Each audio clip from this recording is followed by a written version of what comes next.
This is on Thacker and Garfield. I like Garfield.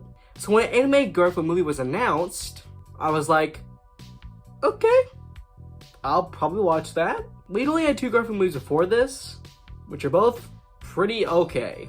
Although Bill Murray's Garfield is great. Out of all the celebrities that could voice Garfield, Bill Murray's the best. And then we got announced that Chris Pratt would be voicing Garfield. And the entire internet was like, really? Chris Pratt? Really? Everybody thought that was an interesting choice. They get more trailers, TV spots, and just an ungodly amount of marketing. At least here in America, the marketing for Garfield is insane. It's unescapable. And for everything we've heard and seen about the movie, it looked pretty fine. Decent at best. And then we got the Rotten Tomato meter, and I was getting a bit worried this might actually be just a bad movie. But Garfield follows Garfield living his everyday normal life, but then he's kidnapped. Or should I say, catnapped. Never again. To help him pay off some debts made by his father, who abandoned him years ago. Leaving our characters have to pull off a heist to get thousands of liters of milk. So now I've seen the Garfield movie. It's fine. This is probably the best Garfield movie, but that's not a very high bar, so, you know. And let me just get this out of the way. Chris Pratt is not a good Garfield. Not that the performance itself is bad. Chris Pratt does a good job. But he just doesn't sound like Garfield. But Garfield is written well. Like most of these things you can see Garfield doing and or saying. Definitely not all, but most of the time. And as for the rest of the cast, they're fine. Most of them are new characters. Speaking of the new characters, for the most part, they're fine. The villains are pretty generic at best. One of them is like a Walmart clearance aisle Mrs. Tweety from Chicken Run. Garfield's dad is honestly kinda nice. I enjoyed his character. Samuel Jackson does a good job of voicing his character. And I did actually like the relationship between the dad and Garfield. It does sort of get emotional with it, which I don't think completely works, but it works enough for this movie. And I actually like the beginning where you see baby Garfield and how he met up with John. I think I actually would have preferred this if this was like a series about baby Garfield, which will lead up to meeting John. And I would just love to sit down and have a conversation with whoever thought of the plot of this movie being a heist movie.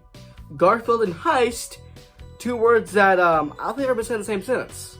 I will admit that itself is very unique for a Garfield movie, but it wasn't anything special.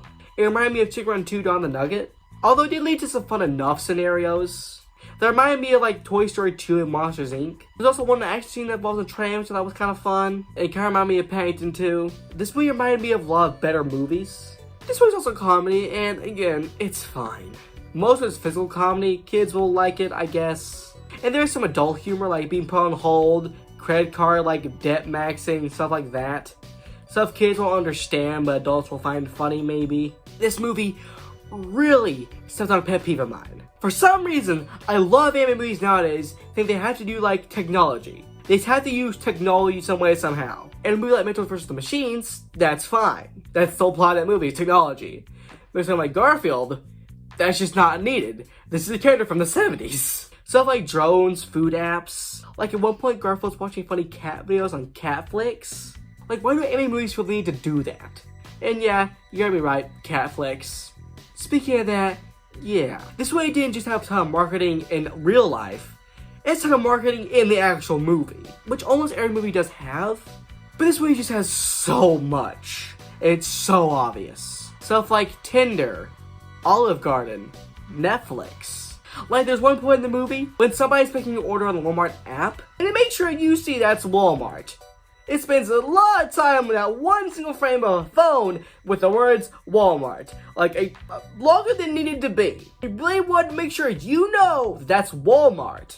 Yeah, this is a perfectly fine movie for kids. And as I said, it's the best Garfield movie. It's definitely not the best version of Garfield we've gotten. So if you're a fan of Garfield, then, check it out. Maybe. But if you're thinking, I might skip this, go right ahead. You won't be missing nothing. Bye guys for now. Bye, it's Harald Thacker.